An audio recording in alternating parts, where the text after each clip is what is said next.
Class is in memory of Jared Orchen, and today we will study the Haftorah of Parshat Shemot. It's on page 1398. It's from the book of Isaiah, chapter 27 of the book of Isaiah, from middle of the chapter 27 till the end, kind of the middle. It's chapter 28, a half of chapter 28, and then two verses from chapter 29 of Isaiah. The combination of the two chapters is really a combination of two parts, two prophecies, if you want.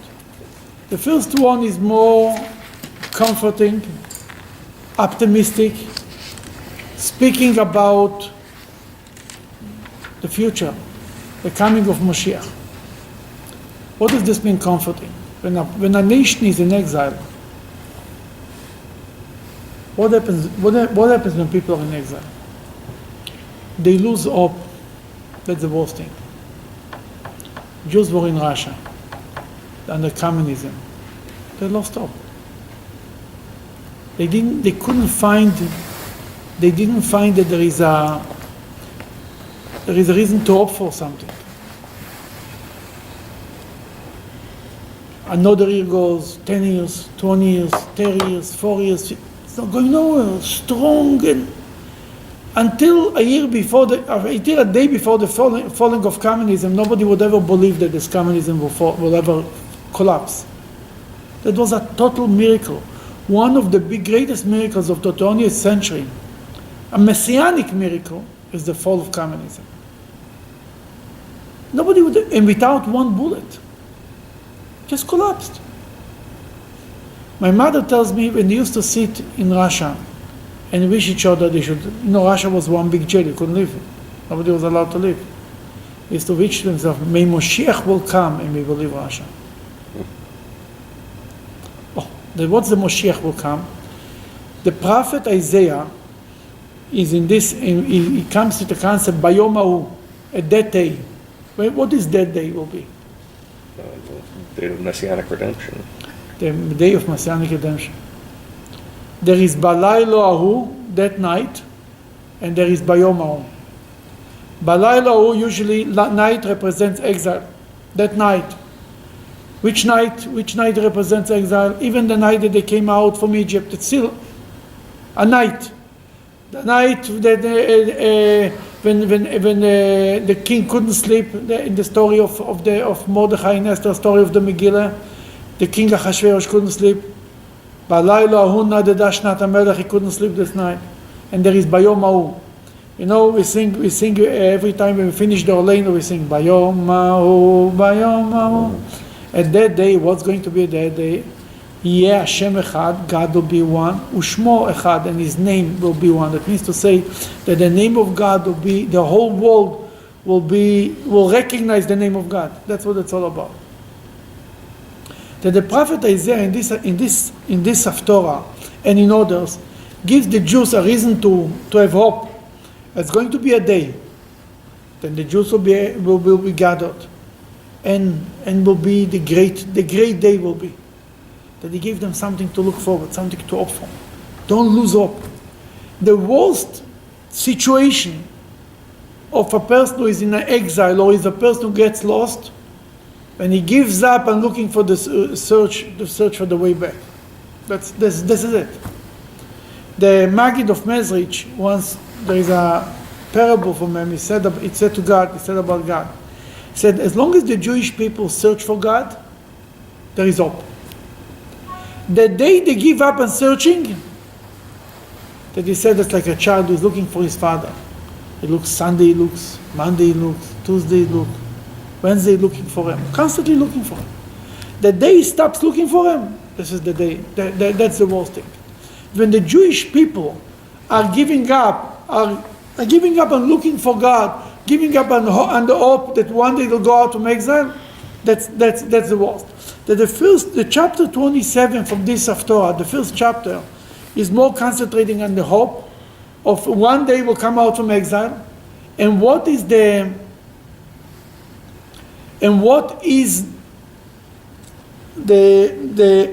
condition? You have to stop to worship idols. See, as long as we're not, any other sin is within the frame. That's God is God, I'm a Jew. No, I don't do everything.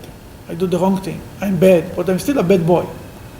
When I worship idols, it means I'm going to another God. Finished. I caught all the connections. That's why idol worshipping is in the Bible the worst sin. That's why it's compared to a couple that one of them goes to as an affair. Then there is a couple can fight and fight and fight, but as long as there is a commitment to each other, there is hope. The moment the commitment is gone, it's over. That's the first part of the Haftorah. And it's important not to make something amazing. The Torah tells you the past. Don't get me wrong, we'll have to learn that today, but it tells you the stories of the past. The prophets tell you the future. Taste? Remember that. It's a new understanding that I learned this week. That's why in the synagogue we read the Torah, it tells you what happened in the past. And now I tell you what's going to be in the future. And it's a different look on the prophets and the Bible and the prophets. Prophets have both, though. I mean, there's historical obviously, stuff, too. obviously, the Torah also is both. Mm-hmm. In Deuteronomy, the Torah, Moses says it's going to be in the future. Chapter 30. Yeah. But in general, obviously, there is nothing. It's not like a piece of cake you cut it off in one. Everything has a combination of everything. But in general, the Torah is more what happened, and the prophet tells you what to look forward. A Jew is a combination of the past and the future. Then he can be a Jew in the present. He has to know his past, and he has to know what he's looking forward. Think about the shofar blowing at Rosh Hashanah. It's reminding us about Mount Sinai, right? The shofar of Mount Sinai. And it's reminding us about the shofar of the coming of Moshiach. Then the past and the future. These two things. That's chapter 27. Chapter 28 is a very strong rebuke of the prophet to a very selfish society that was in Jerusalem and in Samaria, the two kingdoms, the northern kingdom and the southern kingdom. Very busy with themselves, selfish. This is not people who were busy with idol worshipping. They were busy with themselves, having fun. It almost sounds like if you look on television, advertisements from today. I mean, it's not that he thinks about anybody, and he tells them that this is because it's a society who doesn't care for anyone and anything, that what brings all that's how it becomes spoiled, and the whole thing falls apart. And he blames the leaders. As usual, by the Jewish people, we always blame the leaders. Because if the leaders would do what they're supposed to do, the Jewish people will never reach so low. But let's start a little bit, and we'll go in. In the coming days, Yaakov will take root, Israel will bud and blossom, filling the face of the earth like the produce of the field. Even in the days that God struck Israel, did he strike him, Israel, as he struck those that struck him? He says, the prophet says, it's going to be good days. Jewish people will take root and they will start to flourish. And he says, even when God punishes the Jews, does he punish them like he punishes the enemies of the Jews? No.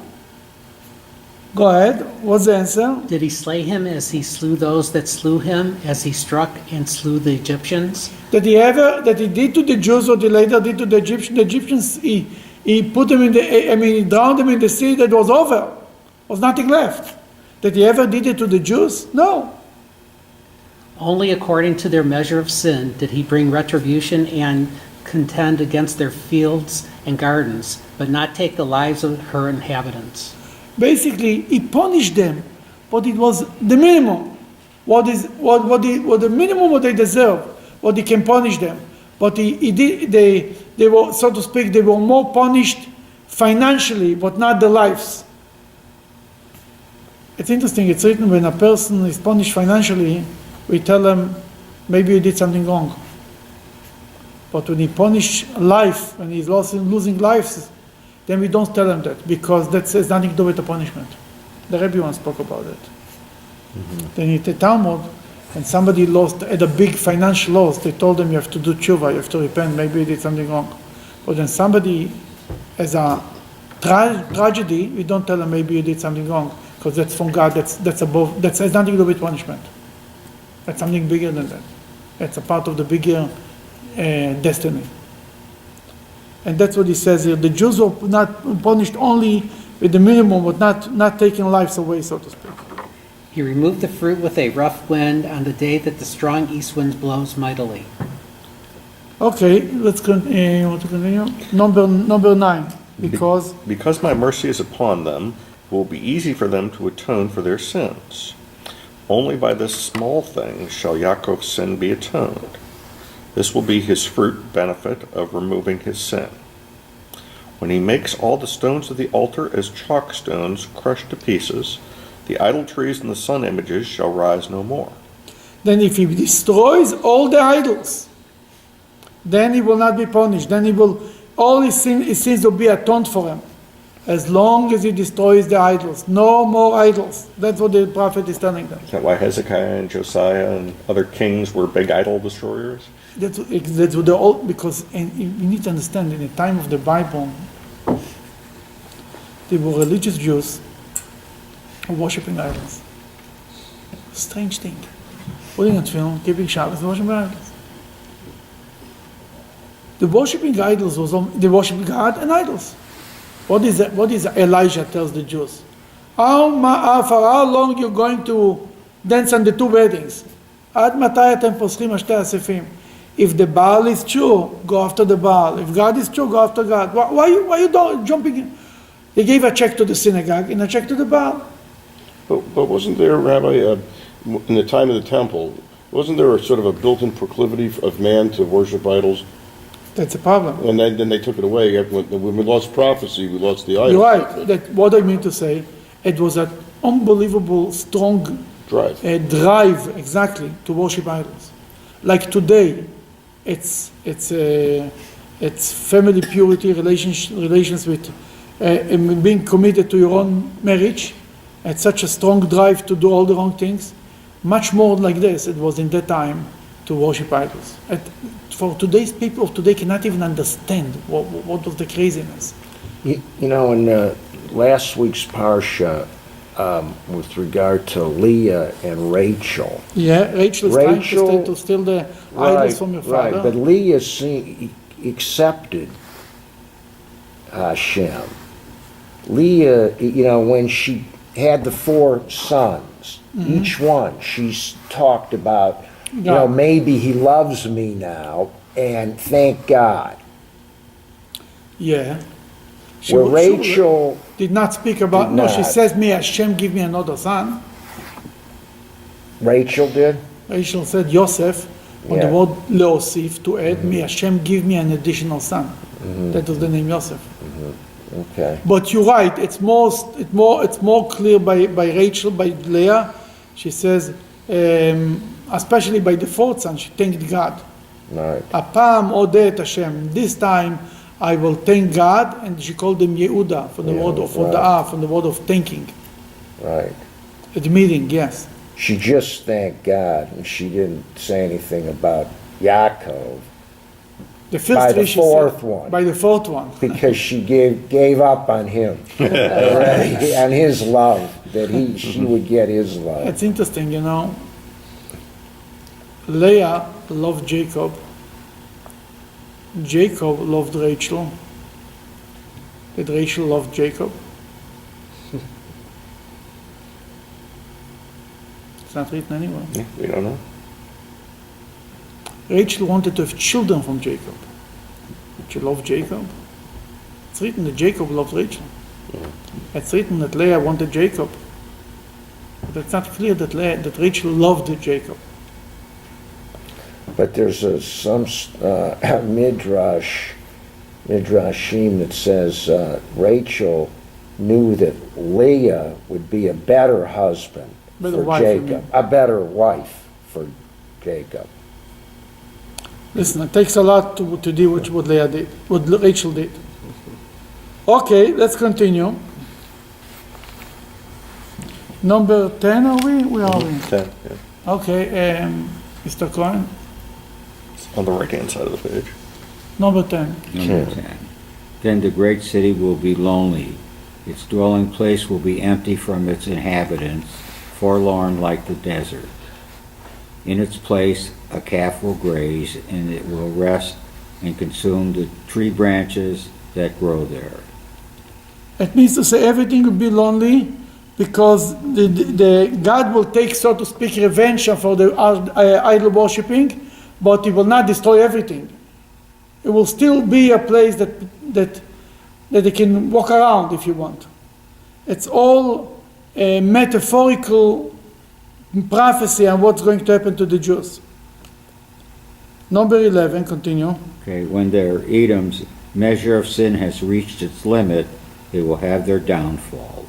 A nation of feminine weakness will come and destroy it. For it, Edom, is not an understanding nation to know that God is the one who gave them any power in the first place. Therefore its maker will not have mercy upon it, and its creator will not find favor in it. Okay, that on the Jewish people, God has Rahmanes, has mercy, and he's not destroying them completely. On Edom, when he will destroy it, he will destroy it completely. Nothing will be left.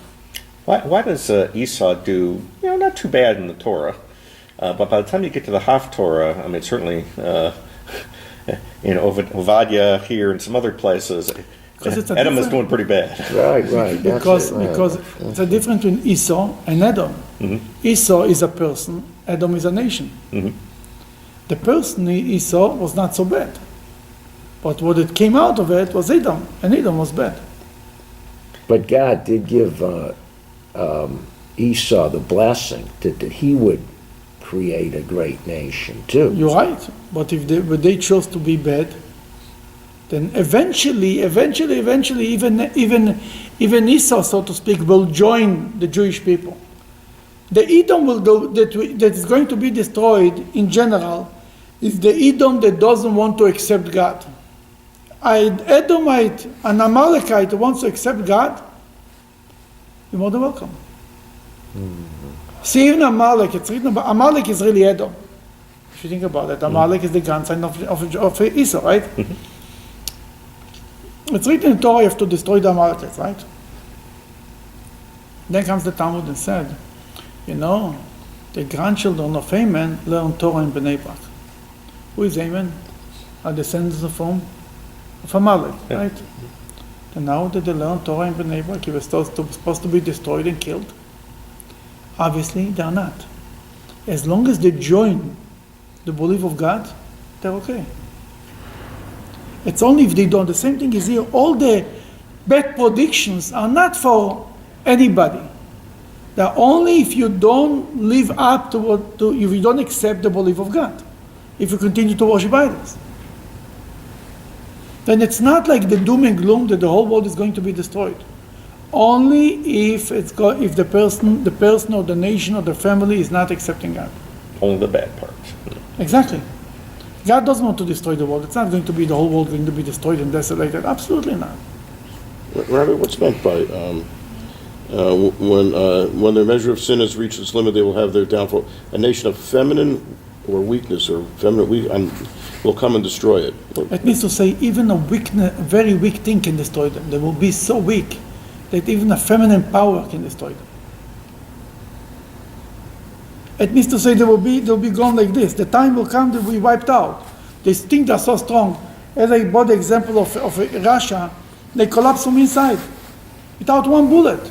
They were gone. People give credit to Reagan. He said, Gorbachev, take off the wall. Took more than take off the wall to this. What I need to say is that you think they are strong and they are big, and then they are like Play-Doh. They're falling apart like nothing. No, I actually was wondering if that was a foretelling of, I can't think of the woman's name that destroyed the Roman emperor. She seduced him, and who was that woman? Talking about in the Bible, in the story of Hanukkah. No, not Not, Judith. not Helen of Troy. No. Judith? It was Roman. It was, because it would make sense with this. I can't think of it. Not Anthony and Cleopatra. Yeah, maybe. Cleopatra. Yes, I don't know. Because Anthony was Roman. Yeah. This is the predecessor, right? Could be. Yeah, Roman is Edom, no question Right. about it. Okay, let's continue. Where are we? 12. 12. It will be on that day that God will. On that day, go ahead, what will be on that day? That day that God will remove the produce, Israel, from the husks, the nations from Assyria which lie beside the Euphrates River until the land of Egypt, and you will be gathered one by one. Children of Israel. One by one will the children, Jewish people will be gathered. ואתם תלוכתו לאחד אחד בית ישראל. It's an amazing, comforting prophecy. God will collect each Jew at a time. Take him by his collar, like this, and schlep him. No Jew will be left behind. Not the used to be the famous line, no child will be left behind. No Jew will be left behind. That's the policy of Chabad. Now Chabad didn't make this up, it's coming from here. ואתם תלוכתו לאחד אחד בית ישראל. You will be collected one by one, the Jewish people. It's not like, oh, we have 13 million, okay, 1 million couldn't make it, goodbye, let's move on. Every Jew is important. When this happened, you know, we read in the Agad of Pesach, we have the 4 sons. The wise one, the wicked one, right? The simpleton and the one who does not ask. The wicked one says, what is this work for you? What do you tell him? What do you answer him? Who remembers? It's not for you. If you would be there, you wouldn't be redeemed. Right, it's not for you. Very, very encouraging, huh? You bring your son to the Seder, tell him, you, get out of here, you will never be redeemed. What kind of a business is this? What kind of an answer is that? That's what you call him to the God to tell him that he is not welcome? Oh, you, because you ask such question, you make me nervous? If you would be in Egypt, he would leave you there. What are you really telling him? In Egypt, before Mount Sinai, not all the Jews left. 20% left, whatever. Not everybody left. The Jews that didn't want to leave, they were Jews who were very nice, they were comfortable. They said, I'm not going to the desert. Rabbi Moshe sent us a telegram, if things are good, if the weather is not bad, and so on, you might consider. Find Florida, let us know. Yeah, exactly. If you find the second promised land, we might come. That was in Egypt. After Mount Sinai, we cannot lose one Jew. We tell this wicked son, if you would be in Egypt, you wouldn't be redeemed. But here, you will be redeemed. We have to deal with you. We have to bring you around. Because we cannot be redeemed if there is one Jew missing. And that's what the Rebbe used to quote this line thousands of times. V'atem teluktu, you'll be collected one by one, the Jewish people, the children of Israel. Then it comes even better than that. The next line. V'hoyo bayoyim ahu, and will be that day. Number 13. And it will be on that day. And it will be on that day as though a great shofar will be blown to call everyone to gather, and those who are lost in the land of Assyria and those who are cast away in the land of Egypt will come and bow down to God upon the holy mountain in Jerusalem. Wow, this line, this paragraph, this verse is one of the most powerful lines in the whole Bible. We recite it in the Amidah of Rosh Hashanah. Will be at that day. Itaka b'shofar gadol, the great shofar will be the sound. We'll hear the sound of the great shofar. And the lost from the land of Ashur will come, and those who are away in the land of Egypt, Nidachim. There is Ovdim and there is Nidachim. The Ovdim, Oved is lost. Nidachim is even worse than that. The people are like pushed away. In the land of Egypt, all of them will come, bow down on the holy mountain in Jerusalem. But first of all, Assyria and Egypt. What's the difference between the two exiles? The Jews were exiled first in Egypt, right, for 210 years. Then came the Assyrian king during the first temple, and exiled part by the 10 plagues. The 10 tribes were exiled in the Assyrian kingdom. Where are they? They never For came sure. back. Why? They assimilated. Why? They're spread out. They idol worship. Life was good. Life was good. In Egypt, life was bad. They all stayed Jewish. In Assyria, life was good. They all assimilated. Doesn't take a genius. That here, he speaks about, in today's world, I mean, until the collapse of the Soviet Union, we used to say that Assyrian exile is America. The Egyptian exile is Russia. We'll have the Jews who come from this exile and the Jews who come from this exile. Both of them, you see, the Jews who come from the good exile, they are lost. Nobody is pushing them away, they are lost. The Jews who are suffering from a bad exile are being pushed away by the nation who they are. They are suffering. All of them will come to the mount, to the holy mountain in Jerusalem to bow down. That will be when Moshiach will come.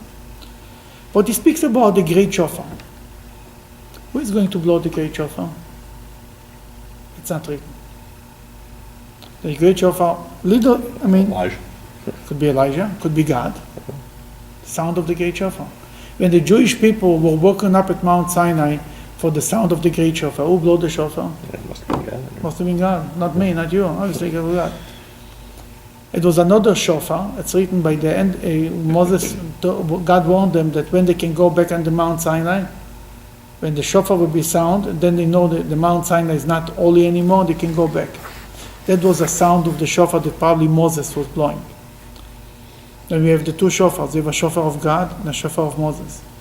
It's almost the shofar of Rosh Hashanah and the shofar of the end of Yom Kippur to say that the holiness is over. Then now this verse is recited, as I said, on Rosh Hashanah. Now I'll tell you a little class about the Rosh Hashanah service. Just by the way, not too many, we can speak a little bit about it. Every Amidah is divided into 3 sections. The first 3 is the welcome, the hello, the introduction to the Amidah, to God. The last 3 is the goodbye, in the middle. During the week, in the middle is a long middle of 13 blessings. On Shabbat, at the same first 3, the same last 3. Always the same first 3, the same beginning and the same end. What is changing? The middle. Instead of 13 blessings, we have one big blessing, one long blessing on Shabbat. Speaks usually about Shabbat. If it's Rosh Chodesh, Musaf of Rosh Chodesh speaks about Rosh Chodesh.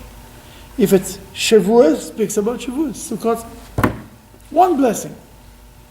The Amidah of Shabbat and Yom Tov is made of 7 blessings. 3 in the beginning, 3 in the end, and 1 big one in the middle. Every Amidah. Except of Rosh Hashanah. Rosh Hashanah, as the Musaf of Rosh Hashanah, is the 3 first one, the 3 last one are the same. But in the middle, it's 3 long blessings. Not 1, 3. Not even Yom Kippur, only Rosh Hashanah. And what is the 3? The 3 are called Malchuyot, kingdom. Speaks about the kingdom of God, that God created the world and is the king of the world.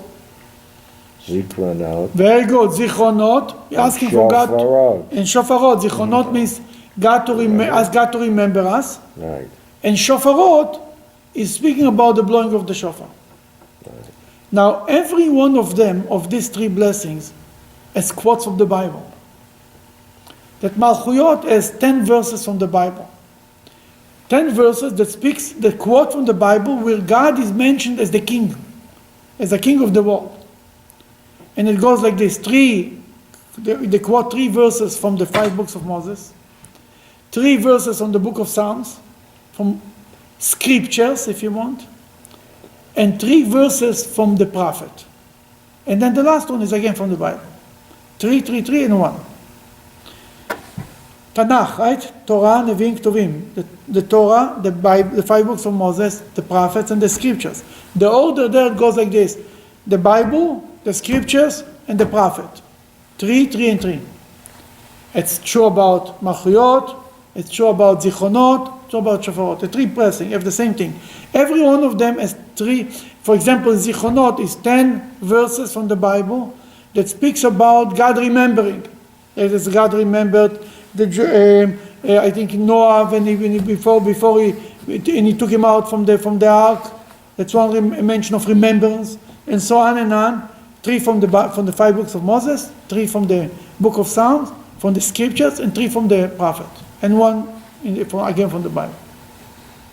And the same thing is about shofarot, the mentioning of the shofar. 10 verses with the word shofar is mentioned in a good way. Then there is a big question here. Usually the order of the Tanakh, of the Bible, is Torah, first the 5 books of Moses, then comes the prophet, then comes the scripture. Why is it that in the Amidah service, it's the Torah,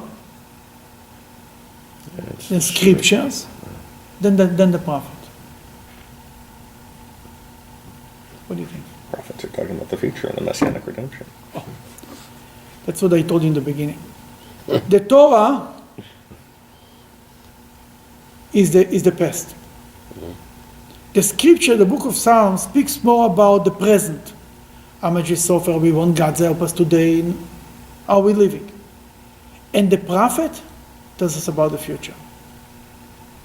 Then, for example, about shofarot, the prayer that speaks about the Amidah, the blessing that speaks about the blowing of the shofar, that in the first 3 verses, it's quoted about the sound of the shofar that was at Mount Sinai, the past.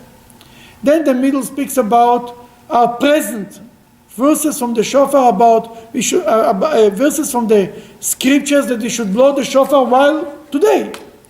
And then it's quoted this line. This verse is quoted as the last verse, not one before the last verse. That will be on that day. The great shofar will be. Right. It tells the past, the present, and the future. The 3 blessings themselves are everything common. Malchuyot, kingship, is speaking about God creating the world. God is the boss. That was the beginning. That was the past. Zichronot speaks about the present. What's Zikaron? I'm asking for God to remember me now, today. Remember me, give me a good day. Give me a good life. Shofarot, sounding of the shofar is about the future in general. Yeah, we mentioned also the past, as I told you in the beginning. Nothing is only past and nothing is only future. But in general, it's about the future. It's an amazing understanding of the structure of the Amidah from Rosh Hashanah. And really of the whole system, how it works. The past, the present, the future.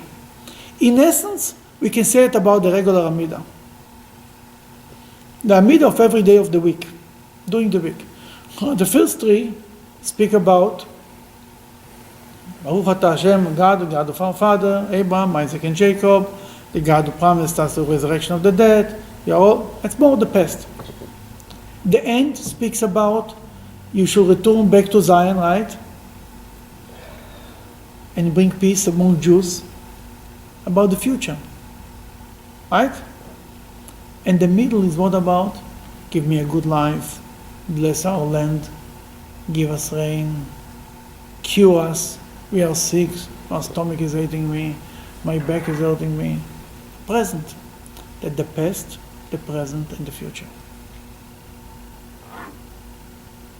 And the problem of modern society, the biggest problem in my opinion, is that most of the Jewish people today do not know their past. If you don't know your past, you don't know what to look for the future. They made studies that kids who know the history of the family do better in life, on every level.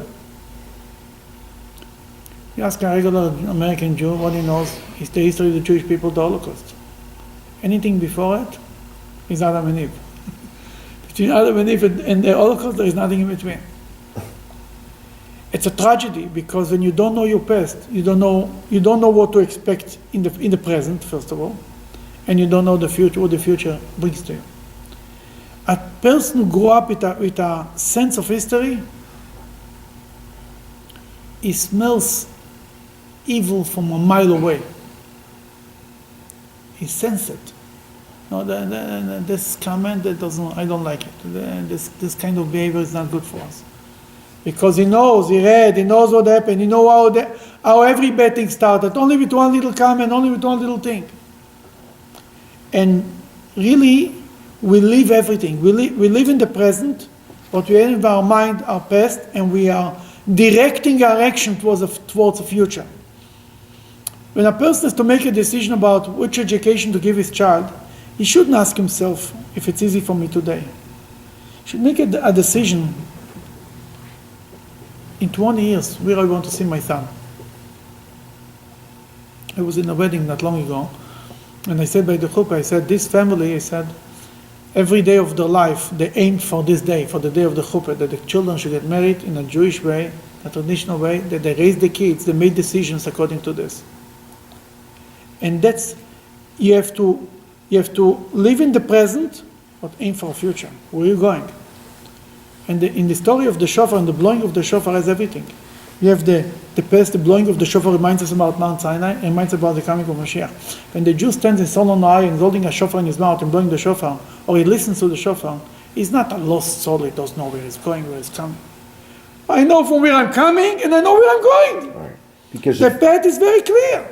if you don't have consciousness and knowledge of the past, then you're probably doomed to repeat Absolutely. some of the tragedies, the possibly tragedies that occurred in the past that could be prevented in the future. Absolutely, absolutely. And that's the biggest problem, that always all the tragedies that happen to the Jewish people, it's usually because they didn't want to admit that it happened in the past and this behavior was bringing the same thing again. We're different. We are different, yeah, exactly. Times are different, things are different, this is Right, one it's after just, the other. right, it's right. You know, we already tried everything. We tried to be rich, we were hated for being rich. We tried to be poor, we were hated for being poor. We were hated for being religious, we were hated for being not religious. We were hated for being tall, we were hated for being short, for whatever you want. Then don't, every time people say, oh, this time, we figured it out. Now we're going to make it, that's going to be peace, that's going to be amazing. That's so important to know that. And this is what's happening in this line. It's already been figured out. It's only these missing pages between Adam and the present. Figured out. Now we'll go to chapter 28. Continue the Haftorah. Woe. Woe, Woe means the beginning of a new... woe to the crown of arrogance that is upon Ephraim's drunkards. It will quickly be destroyed as fast as a withering blossom. So shall befall the glory of his splendor, the head so pampered, it is as full of oil as a valley of oil. What he says here, the prophet says, you're drunk. You don't think about the future. You don't care for anything. You're so happy with yourself. You don't see with the dangers is coming closer. You're drunk. You're busy with yourself. You're having fun and you're good and you couldn't care less. Continue. Number 2.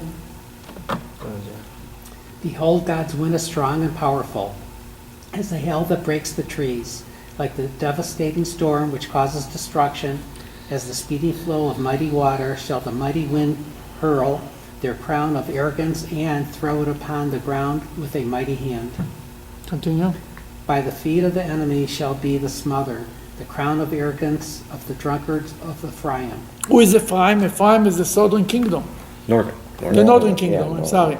They were the kings of the Jewish people, of the 10 tribes. Therefore, the whole kingdom is called the kingdom of Ephraim. And he says you'll be wiped out. You think you're so big, you're so happy, you have it all. Economy is booming. You can do whatever you want. If you don't wake up and you don't see what's happening around you, then that's what's going to happen to you. Number 4. The glory of their splendor, which is similar to a withering blossom, which is like a crown upon the head, which is like a valley of oil, will be like a fig which is prematurely ripened before summer. And what happens to figures premature ripening before the summer? Go ahead. So one who sees it will immediately swallow it. While It's it is too still in his small. hand. It's still in his hand. He swallowed it. It's nothing. That's how the whole Ephraim will be like this. He pulled out like a by the way. You think you're so strong? We have the strongest army in the world. We can do this. Like this could be wiped out. History never repeats. The Syrians are coming. Watch out. Number five. Yeah. Go ahead. Go on. On that day, God, On that day, God, the Master of Legions, will be in the crown of glory, a diadem of beauty, and a remnant of his people, the tribes of Yehuda and Benjamin.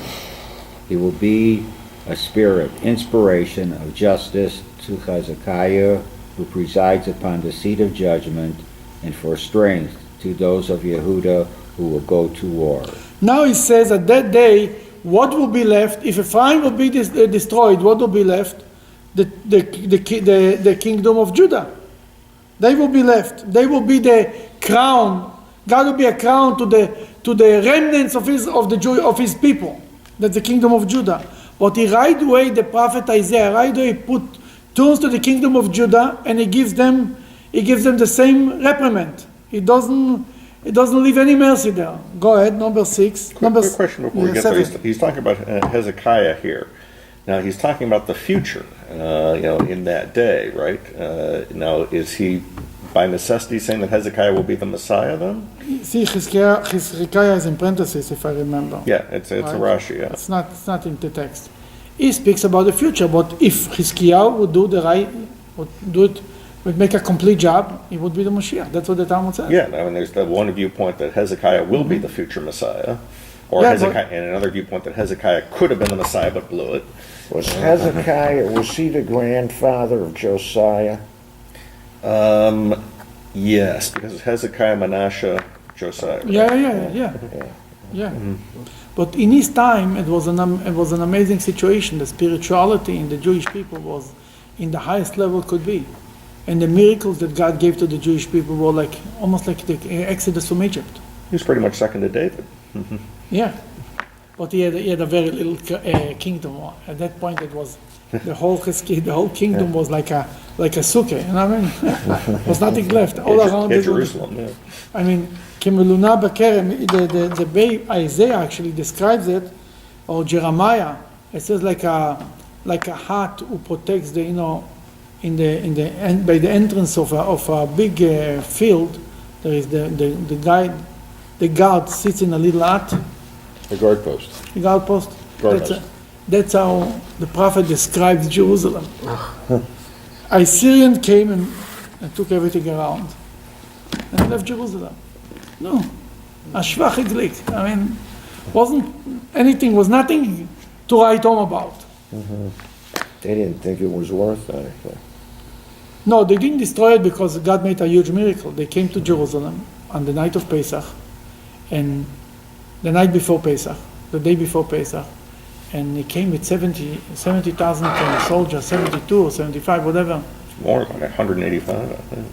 185 maybe. This is one where Hashem kills them all? Yeah. Well, that's The saying came, wakes up the next Sancheiriv morning. comes. 180,000. 180, thank you. And Sancheiriv comes, and he says, these guys, forget about tonight my soldiers are tired. Tomorrow everyone will throw one stone, will destroy Jerusalem. He was right.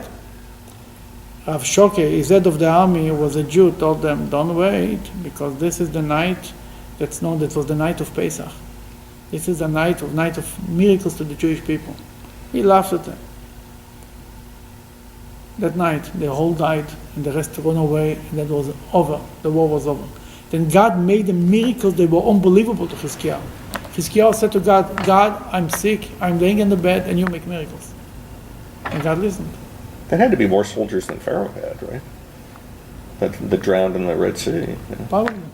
Probably. Yes. But he didn't praise. He didn't praise God for that. Because comes the Talmud and says that really God wanted to make Chizkiah the Mashiach.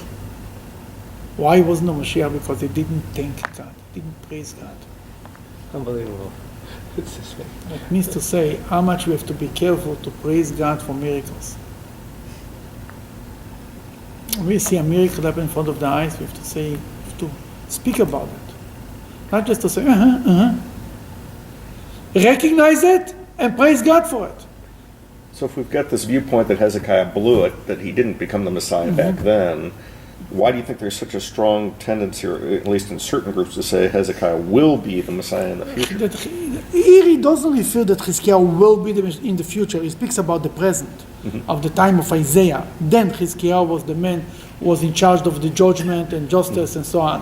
I don't think so here it's not the future. It's not about the future, no. Because it says on that day, verse 5. This idea that Hezekiah will be the Moshiach is one opinion. It's not the majority of the opinions. No, not at all. Okay, where are we? Six. We're still on 7, five. You wanna 84, finish? no? Okay. Where are we? We didn't quite finish 6. 6. Okay, finish. They will, you're finished. They will not need to fight. You will not need to fight because They will not need to fight because God will fight for them, and they will be able to return from the place of battle to fortify the gate of the city. yeah, maybe I think that's why it's repeating Hezekiah. Who was fighting for them? When was God fighting for the Jewish people? Yeah, when he wiped out the At that time. 185,000. That's what I'm saying. Okay, number 7. Though they too, Yehuda and Benjamin, have erred through being drunk of wine and stagger through strong drink. The priest and the false prophet erred because of strong drink, mistaken about what they saw. They stumble in judgment. Okay, what is he saying here? He says Jerusalem is not better. They are also drunk. And who is he blaming? The priest, the prophets. He says if you would be good, the whole society would be good. The priest and the prophets are the leaders. Well, he's calling them false prophets, though. Parenthesis. No, it's true. What I mean to say is the true prophet, the prophet can be, the prophets are the leaders. That's the bottom line. A false prophet is also a leader. He's a leader in a bad way, but he's a leader. If he wouldn't be a leader, nobody would listen to him. So, Rabbi, which prophet is saying this? This is Isaiah. Isaiah. So who's he describing as the prophet? There was, in his time, what's his name? Hananiah ben Azor was a false prophet. He said things will be good. The vessels from Jerusalem, the vessels from Babylon will come back to Jerusalem. Don't worry, it's going to be amazing. In time of Jeremiah, right? There were many false prophets. And there were a dime a dozen. But was Jeremiah also alive at that time? Jeremiah was a little later. A little later, yeah. But Isaiah, the prophet doesn't speak only of today. The prophet predicts the future. Don't forget there were a lot of prophets back then too. I mean, the Talmud says there are 1 million prophets. Million. It just wasn't the guys we know. Yeah, not every. Yeah, there were many prophets, but not the prophecies. They were to be. They were lessons for generations to come. They were written. The rest of them were not written down. Do you know Jeremiah was 8th century, 700s? He's with the Babylonian exile. Yeah, and Isaiah is before Syrian exile. Right, Yes, right, yes, right. yes. Okay. What are we number here? 8. 8. For me? Yeah. For all the tables they eat at are full of vomit and filth, so that there is no place clean. Because the adults have turned to insobriety, to whom shall the prophet teach knowledge? And who shall understand what the prophet has heard from God? To those who are just weaned from the milk and removed from their mother's breasts? The prophet is here saying, who is going to teach? The adults don't want to listen. They said it's baby talk. They say Judaism is for children. Sounds familiar. I light the menorah only when my kids are home. The kids are left home, they're in college. Why am I lighting the menorah? I did it for the children. It's over. I did it for my grandchildren. For myself, I don't need it. That's what he said. That's what he's complaining about. He's also saying that that the young ones are too young to understand. Exactly. But also there is on the other hand you can say that you have to teach the younger ones too. Right, of course. Go ahead, continue, because Because of their indulgence, they are so distant from God's commandments that they require precautionary laws, one law on top of another, one law on top of another. As the measuring tool of a builder keeps each row of bricks in place, the prophet must give a measuring line for a measuring line, a measuring line for a measuring line. A little there, very little there, that is, even where the Torah is learned, very few study it, as it is considered a burden. this verse has a few commentaries. One of the commentaries says that the people of Jerusalem said, the Torah, a bunch of laws don't make sense. A little there, don't do this. They didn't understand the comprehension. They didn't comprehend the greatness of the whole Torah that's a way of life. They looked at it like it's a bunch of laws that don't make sense. They didn't appreciate what the Torah is all about. It says it's a measure here, a measure there, something there. They did, and therefore they didn't want to hear it. That's why they didn't want to learn it. So is the fault then again on the leaders, both civil leaders and the religious leaders? Absolutely. Or is it on the people as well? It's on the people, but why the people reach them? Because the they were leaders allowed to. allowed it to reach them. Because the leaders didn't live up to their potential, to what they are supposed to do. They didn't leave. You want me to keep going? Okay, you can 11. Yeah, 11. Down the bottom. For with unintelligible speech in another language do the prophet's words appear to this people. It was appeared to the people like unintelligible message that the prophet is speaking to children. Mitzvah here, mitzvah there. It's a bunch of jokes. Go talk to the kids. We are intelligent people. We don't need this nonsense. That's how they looked on the Torah, on the prophet, what the prophet says. And we don't need the daily security report either, intelligence report. Referring to Trump. He might be right. Although he speaks for their benefit and he tells them, this is how you will find tranquility, leave the weary alone and do not rob them, that is how you will find satisfaction. But they did not desire to listen. He says, if you want to have a good life, do not abuse the weaker people. Take care, at least leave them alone. If you don't hurt them. Okay. To them? To them, the word of God was a law to a law, a law to a law, a measuring line to a measuring line, a measuring line to a measuring line. Appeared as a precaution of a precaution, not as something important. Not something important. That was the problem. They looked on the laws of the Torah as a child version of Judaism. Don't do this. Who cares? They didn't understand that it's a way of life, that God gives us the best way of life that a person can have. And the way the world should be, it should exist and flourish. A little there, Just. very little there, even where Torah is studied, it has a minute significance. Therefore, because they did not listen to the Torah, when they go on a path, they will stumble, fall backwards, be broken, trapped, and captured. Okay. That's the bad news. Now, End up on a good note. because we learned once that the Torah must end on a good note, every Haftorah, everything we in Judaism, we don't finish on a bad note. Then Happy ending. happy ending. Judaism invented the concept of happy ending. Really. Disney. Therefore, Disney, who created Disney? Jews. Therefore, we quote from chapter 29, from the middle of chapter 29, 2 verses. Therefore, this is what God, who redeemed Abraham from the furnace of Ur-Kasdim, says to the house of Yaakov. Yaakov shall no longer be shamed when his children return, nor shall his face now become pale. Okay. First of all, one of the meanings here, Jacob who redeemed Abraham. What does this mean?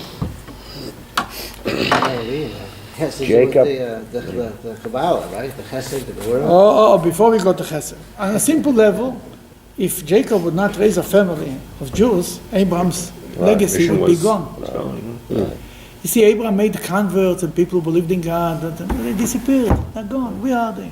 You met your grandchildren? I never met them. Why?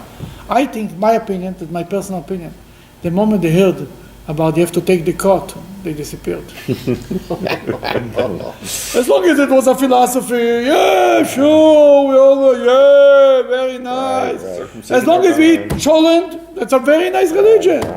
Oh, did a circumcision? You No, no, mean no. I gotta cut my penis? That was over. But then who redeemed Jacob? Who redeemed Abraham? Jacob. Right? 12 boys and a dog. Jacob and a girl. said, we cannot rely on other people. I will have my own children, and then I will establish the Jewish people. You can rely on this and friends and good friends and nice neighbors. It's over. I heard he did it because of a tip. He did it because of a tip. No, it's It's a joke, circumcision joke. Circumcision joke. Number 23. What is he saying? They have nothing to be ashamed of. Why? Number 23. Because when he sees his children, the work of my hands in his midst, they shall sanctify my name and sanctify the Holy One of Yaakov, and shall praise the God of Israel. When you see the children, the Talmud says Jacob never died. What means he never died? It was a funeral. But in the Bible, when Jacob died, it's written, the word died is not written, it's written he expired. Talmud says, why it's not written died? As long as the children of Jacob continue in his way, Jacob never died. Jacob is still alive, kicking and becoming more alive. Every Jew that lives more, is Jacob more alive than he was alive when he was alive. When he was alive, he was just one person. Now he's millions. He's 13 millions. So is that the name? Is that the significance to the name Israel then? Why we're called Yisrael, struggle with God, or just the children of We are children. What are we called the children of Israel, not the children of Jacob? Yeah. Because that makes us stronger and stronger and stronger. The Talmud says, "Mazaro b'chaim." If his children are alive, he is alive. And the Rebbe spoke about that, about the Chabad Hasidus and the Rebbe's said even when the previous Rebbe passed away, the Rebbe is still alive because when the Hasidim continue in his legacy, the same thing, when are we alive? When we are alive, it's not a big achievement to be alive. You're not dead. You didn't kill yourself, you're alive. But when your children and grandchildren continue your ways, then you're really alive. And wouldn't they say the same about Abraham and Isaac?